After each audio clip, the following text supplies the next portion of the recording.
Do you see this little country on the map? Well, that's little friendly Belgium. Today I will tell you about the amazing story of how this country became an independent state during its very own revolution.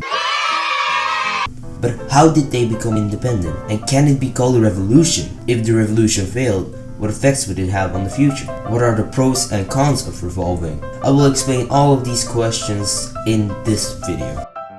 Before the Belgian people were independent, they were often part of another country, or they were split in little countries during the Middle Ages. The French took over multiple times. The Dutch Empire was a frequent ruler, and also the Spanish ruled for a while. After the French were defeated, some others took over, and eventually it became part of the United Kingdom of the Netherlands. Now, the reason for the revolution? Psych! We have three main reasons, not one.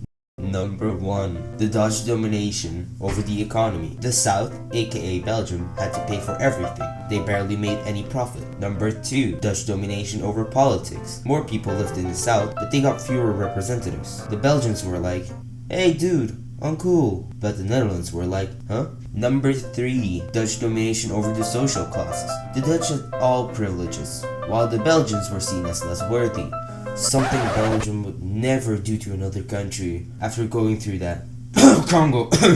Oh, sorry. Okay, now that you know why, I'm going to tell you where and when the revolution started.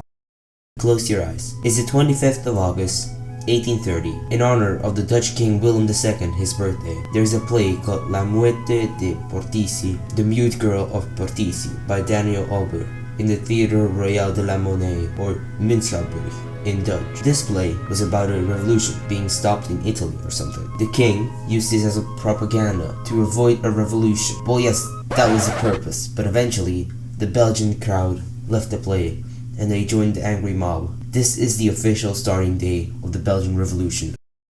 But who was the most involved in the revolution? On the Dutch side, you had the king, Willem II, and his sons, who were sent to stop the revolution. Their names were Crown Prince William and Prince Frederick.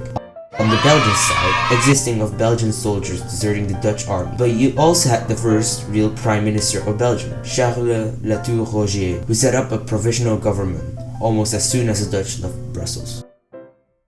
After the night at the opera, the Dutch were kicked out of Brussels, but the Crown Prince was so confident that he tried to retake the newly established capital with an army of 8,000 men, which is almost nothing. After some bloody fighting, they had to retreat to the fortresses of Maastricht, Venlo, and Antwerp. They even tried to bomb the city of Antwerp, but they were too late and they got kicked out of the Kingdom of Belgium. The Dutch tried to take Belgium one more time after the Agreement of London. In this agreement, it was recognized that Belgium was an independent state, but the Dutch, of course, didn't sign it. So, on the 2nd of August, 1831, almost a year after the revolution, the Dutch started the 10 Days campaign.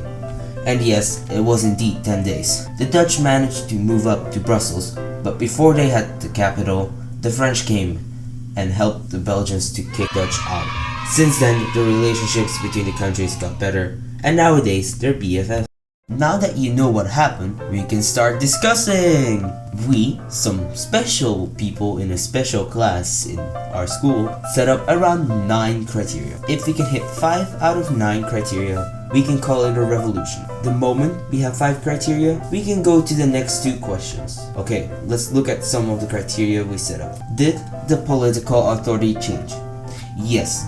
After the Dutch were driven out, a new parliament was set up. They decided that Belgium should become a constitutional monarch instead of an absolute monarchy. They asked Leopold I, a German prince who had refused to become the king of Greece, to become the new king of Belgium. Take that, Greece. Next, did the economic system change? This is a difficult one. On one hand, the model of the economy didn't change. They still got their import and export through different ports, but they didn't have to pay taxes to the Dutch government anymore. This was of course a big improvement for the economy, since this allowed them to make big improvements in their economy. So let's say it's a no, but also a yes. The third criterion is a change in the social class. I would say that this indeed changed. As I said earlier, the Dutch saw the Belgians as less worthy. After the Dutch were driven out, they didn't have that problem anymore. The fourth criterion is the use of violence.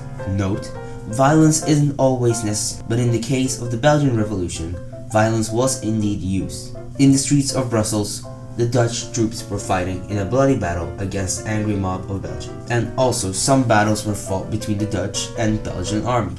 So we have a fourth yes. We need one more criterion, and we have one, an actual goal they're fighting for. In this case, it's freedom from the Dutch kingdom. They fought for independence, they fought for justice, and they fought for their own good. So we have 5 out of 9 criteria.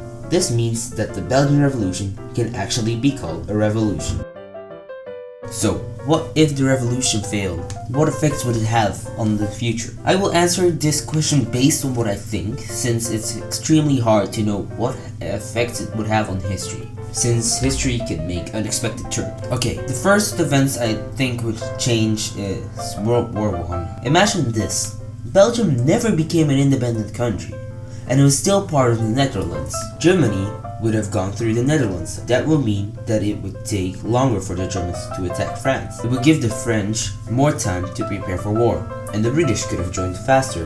The Germans could have been defeated way earlier. If that happened, there would be no World War II, and there would be no Cold War, and so many lives could have been spared. It could continue for hours. It would change the world as we know it. Next up, we have what are the pros and cons of revolving. I'll give 2 pros and 2 cons. For the pros, I would say that the chance of starting a new society would be a good thing, since the people can decide what kind of government they want. But a con would be that the people are unsure about what their future will bring. They don't know if it's going to be the same story all over again, or if they genuinely get a new government that cares about its people. Another pro would be that it's supposed to stop history from repeating itself. When you install a new government, it is supposed to do the opposite actions of the last government. This is where the con comes in, because it is possible that nothing changes.